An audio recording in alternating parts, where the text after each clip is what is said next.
नमस्कार, मी विजय कुंभार तासगाव यश agro lab. बागायतदार बंधूंनो, आज आपण डाळिंबाच्या 100 ते 110 ते 115 दिवसांच्या दरम्यान बागेत काय काळजी घ्यावी या विषयावर आपण चर्चा करण्याचा, संवाद साधण्याचा प्रयत्न करतोय. बागायतदार बंधूंनो, ह्या काळात कुठल्याही परिस्थितीत बागेत नत्र जास्त द्यायचा प्रयत्न करायचा नाही. उलट बागेला ठिबकमधून मायक्रोरायझा एकरी 250 ग्रॅम ड्रीपमधून द्या.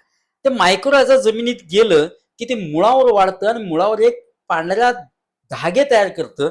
कुठल्याही परिस्थितीत इतर कोणतीही बुरशी त्या मुळावर वाढू देत नाही. त्यामुळं मायक्रोरायझा ह्या काळात ड्रीपमधून देण्याचा प्रयत्न कराल. त्यानं न्यूट्रिशन ॲब्सॉर्प्शन सुद्धा वेलीचं त्या झाडाचं चांगलं वाढतं. त्यासाठी मायक्रोरायझा ड्रीपमधून एकरी 250 ml द्या.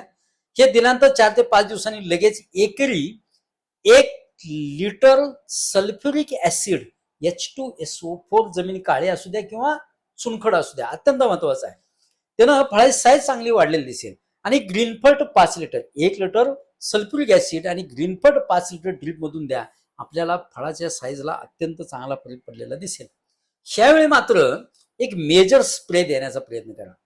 मेजर स्प्रे म्हणजे 100 लिटर पाणी, 100 ग्रॅम थायोनिट्री, 50 मिली हॉलिक्युअर, 40 मिली स्कोर आणि 10 ते 20 ग्रॅम फक्त कॅपटॉप.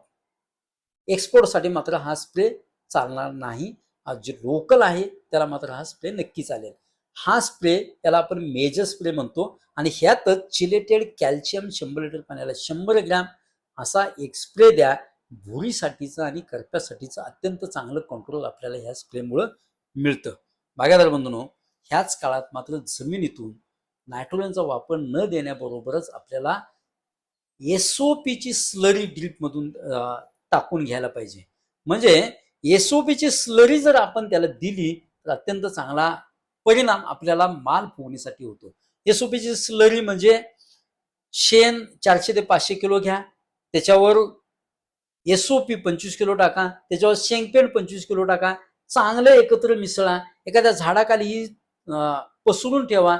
रोज त्याच्यावर 10 ते 20 लिटर डिकम्पोजरचं पाणी मारा. बारदानानं झाकून ठेवा. 10 ते 20 लिटर बारदानानं डिकम्पोजरचं पाणी मारा.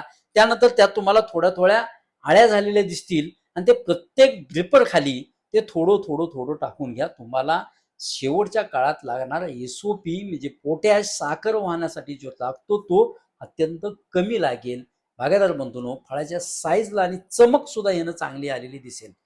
खूप कमी खर्चात ही एसओपीची स्लरी आपल्याला डाळिंब बागेसाठी सुद्धा देता येते. आपण ही स्लरी द्राक्ष बागेत माल काढणीच्या आणि काळी पक्वतेच्या काळात बऱ्याच वेळा देतो. तुफान रिझल्ट मिळतात. त्यामुळे डाळिंबासाठी सुद्धा या स्लरीचा अत्यंत चांगला फायदा होतो.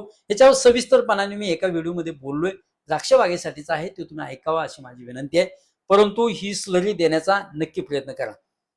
बागायतदार बंधूंनो, डाळिंबासाठी सुद्धा अतिरिक्त औषधांचा खर्च किंवा अतिरिक्त पीजीआरचा खर्च बागायतदार करताना दिसतात. माझी विनंती आहे की आपलं शेड्यूल आहे डाळिंब बागेचं, डाळिंब व्यवस्थापन ह्या नावानं आपण ते देतोय.